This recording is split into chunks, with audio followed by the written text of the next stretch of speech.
তো নমস্কার বন্ধুরা, 30শে আগস্ট শুক্রবার বেরিয়ে পড়েছিলাম তারাপীঠের উদ্দেশ্যে।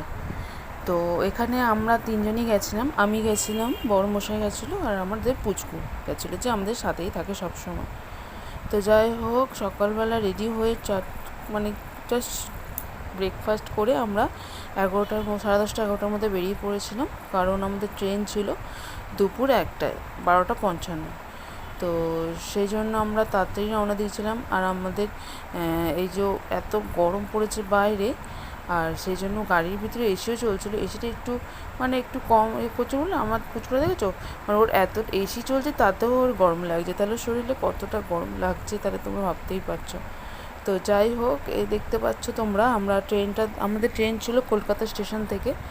তো বন্ধুরা, কলকাতা স্টেশন আমি অনেকের মুখে শুনেছি যে, কিন্তু এই কলকাতা স্টেশনও আমি যেমন ফার্স্ট টাইম যাচ্ছি, তেমনই আমি যেখানে গিয়েছিলাম তারাপীঠ, সেটাও আমার প্রথম। আমি অনেক বছর মানে ইচ্ছা থাকলেও উপায় হয় না, বলো না, মা যদি না ডাকে তাহলে কি সন্তান মায়ের কাছে যেতে পারে? তো মা ডেকেছে এত বছর পর, তাই আর সময় নষ্ট না করে বেরিয়ে পড়েছিলাম। আর আমাদের যাওয়াটার একটা উদ্দেশ্যও ছিল। অ্যাকচুয়ালি আমার ছেলের একটা পুজোর বাকি ছিল, ও হওয়ার আগে আমি সেটা এমন পরিস্থিতি পড়েছিল যেই মুহূর্তে তাকে ডাকা ছাড়া আমার অন্য কোনো রাস্তা ছিল না।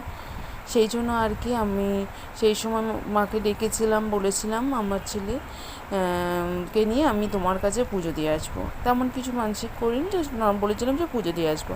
তো সেই জন্যই আর কি যাওয়া, যেহেতু কদিন পরেই আমার ছেলের জন্মদিন, তো 2 বছরে পড়বে এবছর, সেই কারণে আর দেরি করলাম না, বলেছিলাম 1 বছর কমপ্লিট হলেই যাব। তো আমরা স্টেশনে আমরা পৌঁছে গেছিলাম 11:10-15 নাগাদ, আর আমাদের ট্রেন ছিল 12:55। সেই জন্য দেখতে পাচ্ছ আমি আর আমার পুচকু বসেছিলাম, আর তোমার বড়মশাই ভিডিওটা করছিল। তো ফাইনালি আমাদের ট্রেন চলে এসেছিলো। তারপর অনেক আগেই দিয়েছিল, 12:10-15 দিকে ট্রেন দিয়ে দিয়েছিল।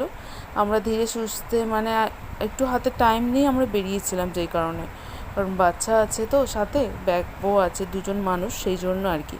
তো মাঝখানে প্রচুর বৃষ্টি হয়েছে, কোথাও গরমও ছিল। আর এই যে রামপুরহাট স্টেশন 3.5 ঘন্টা জার্নি করে খুব ফার্স্ট ট্রেনটা গেছিলো, খুব তো একটা দেরি হয়নি, ঠিকঠাক টাইমেই নামিয়েছে।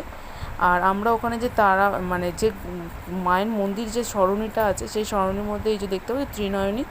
তো আমরা ত্রিনয়নীতেই ছিলাম, শুক্রবার গিয়েছিলাম। বেশ ভালোই অ্যারেঞ্জমেন্ট, গেস্ট হাউসটা খুবই ভালো, পরিষ্কার পরিচ্ছন্ন, সব কিছুই ঠিকঠাক বলতে গেলে। আমার কাছে তো ঠিকঠাক মনেই হয়েছে।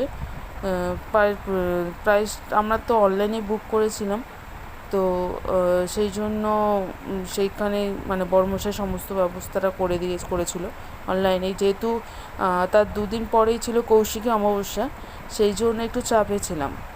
তো যাই হোক, পুজোটা আমরা ঠিকঠাকভাবে দিয়েছিলাম।